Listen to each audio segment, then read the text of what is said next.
অনেকে ছাত্র অভ্যুত্থান নিজেদের নামে চালাতে চায়। ২৪-এর অভ্যুত্থান ১৭ বছর আন্দোলনের ফল হিসেবে সফল হয়েছে বলে মন্তব্য করেছেন বিএনপি স্থায়ী কমিটির সদস্য ডক্টর খন্দকার মোশাররফ হোসেন।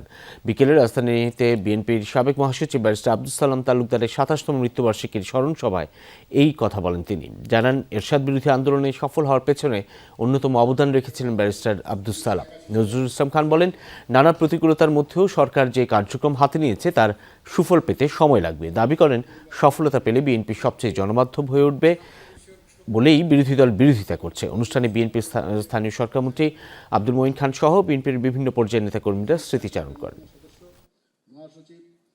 2024-এ দেখেছি অনেকে এই আন্দোলনটা শুধুমাত্র গুটি কয়েক ব্যক্তি নামে চালাতে চায়, কিন্তু আমরা কিন্তু 17 বছর এই বিএনপি এবং আরও অনেক দল মিলে আমরা আন্দোলন করেছি।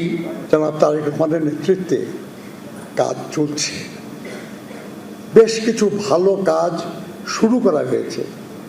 এর ফল যে পর্যন্ত না পাওয়া যাবে, বোঝা যাবে না যে কত যুগান্তকারী এসব কাজ।